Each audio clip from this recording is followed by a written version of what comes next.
इस तरीके का वाहियात एफआईआर करने से पहले सोचना चाहिए था। साहब ये बच्चे हैं। भाजपा के लोगों के द्वारा, छात्र नहीं थे, छात्र हमारे अपने हैं और छात्र सभी अनुशासित थे। और ये सारा कुछ राहुल गांधी के इशारे पर हो रहा है, हेमंत सोरेन जी के द्वारा। शांतिपूर्ण प्रोटेस्ट था, परंतु उसे बदनाम करने, मिसगाइड, मिसलीड करने का काम भाजपा के लोगों ने किया। न किसी के हाथ में पत्थर था, न किसी के हाथ में डंडा था, लेकिन फिर भी कैसे झूठे और संगीन आरोप लगा दिए कि पुलिस कर्मियों की हत्या का प्रयास किया। बंगाल से लोगों को बुलाया गया था, उड़ीसा से लोगों को बुलाया गया था। इनको बड़े बड़े तानाशाह हिला नहीं पाए तो हेमंत सोरेन जी और राहुल गांधी जी आप क्या करेंगे? उठाया, हाल खराब करने की कोशिश की, पुलिस पर पत्थर फेंके, पुलिस को मारने की कोशिश की। देखिए, अगर सफ़ेद झूठ मुहावरे का अर्थ समझना हो तो ये झारखंड पुलिस के एफआईआर को देख ले। कौन किसकी हत्या करने की कोशिश कर रहा था? वो छात्र जो थे 10 अगस्त को वंदे मातरम, भारत माँ की जय और तिरंगा लेकर चल रहे थे। मुख्यमंत्री जी का जन्म था, happy birthday to you CM साहब और तुम जियो हज़ारों साल के नारे लगाते जा रहे थे।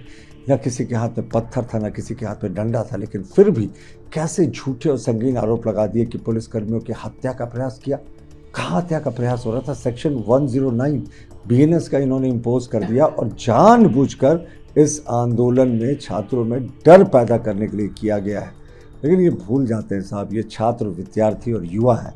इनको बड़े बड़े तानाशाह हिला नहीं पाए तो हेमंत सोरेन जी और राहुल गांधी जी आप क्या करेंगे? और ये सारा कुछ राहुल गांधी के इशारे पर हो रहा है, हेमंत सोरेन जी के द्वारा। तो हमारा कहना है ना कि ये सत्ता जो है ये आती जाती रहती है, लेकिन पुलिस अधिकारियों को भी इस तरीके का वाहियात एफआईआर करने से पहले सोचना चाहिए था। साहब ये बच्चे हैं, आपके हमारे घर के बच्चे हैं, इनके ऊपर आपने हत्या का मामला का आरोप लगा दिया और जानबूझकर सरकार ने किसी का नाम नहीं दिया ताकि वो भविष्य में किसी भी छात्र नेता को, आंदोलन करने वाले छात्र को उठा ले और उनका नाम चार्जशीट में डाल दे।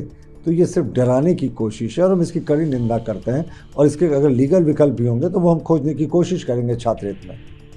पुलिस ने एफआईआर दर्ज की है अज्ञात लोगों के खिलाफ। पुलिस ने कहा है कि मुकदमा छात्रों के खिलाफ नहीं हुआ है, बल्कि छात्रों की भीड़ में कुछ असामाजिक तत्व थे जिन्होंने माहौल खराब करने की कोशिश की, पत्थर फेंके, पुलिस वालों को मारने की कोशिश की और इसलिए अज्ञात लोगों के खिलाफ मुकदमा दर्ज हुआ है। क्या कहेंगे सर? देखिए, ये पुलिसिया कार्रवाई है।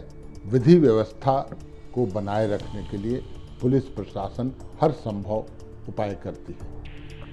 ये इतिहास में पहली बार, मुझे लगता है पूरे भारतवर्ष में ऐसा नहीं होगा, कोई आंदोलन हो रहा है और आंदोलन बेकाबू हो जाने के बाद भी पुलिस प्रशासन माननीय मुख्यमंत्री के निर्देश का पालन करते हुए कोई ज्यादती नहीं, कोई गोलीबारी नहीं, कहीं कोई पिटाई नहीं, कील लगे हुए डंडे नहीं, पिलेट गन नहीं, AK-47 नहीं, जबरदस्ती उकसाने का काम किया गया, प्रोवोक किया गया भाजपा के लोगों के द्वारा। छात्र नहीं थे, छात्र हमारे अपने हैं और छात्र सभी अनुशासित थे।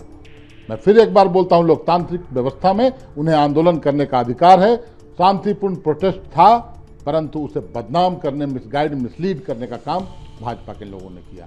वहां क्या कर रहे थे भाई भाजपा के नेतागण? ये तो छात्रों का आंदोलन था। करमवीर सिंह सरीखे लोग भी वहां मौजूद दिखे, कई भाजपा के लोग दिखे। टाटा से, बंगाल से लोगों को बुलाया गया था, उड़ीसा से लोगों को बुलाया गया था। पत्थरबाजी करते हुए वीडियो है, फुटेज है, पुलिस पर हमला करते हुए वीडियो है, उसमें शिनाख्त की जाएगी कौन लोग थे, वो कौन घुसपैठिए थे, उनकी मंशा क्या थी, कौन वो उदंड लोग थे। कार्रवाई तो होगी।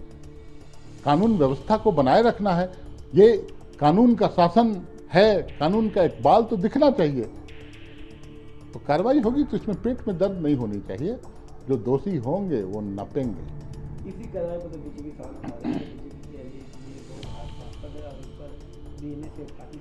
लगी गई है। तो आप मेरी बात सुनिए, आप पुलिस पर आक्रमण करिएगा और वो छात्रों ने नहीं किया। छात्रों ने खुद ये कंप्लेन किया है, वीडियो फुटेज भी है जहां छात्र नेता जो जेन्युइन छात्र हैं वो बोल रहे हैं कि हमारे इस आंदोलन में कुछ असामाजिक तत्वों ने प्रवेश कर लिया है। बदनामी तो बेचारे छात्रों की हो रही थी। तो अब उस पर कार्रवाई होगी, शिनाख्त होगी, और शिनाख्त होगी तो तथ्यों और साक्ष्यों के साथ होगी।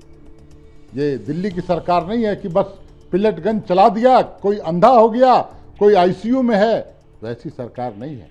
हम तथ्यों के आधार पर कार्रवाई करेंगे। प्रभातखबर.com, विश्वास वही, रफ्तार नहीं।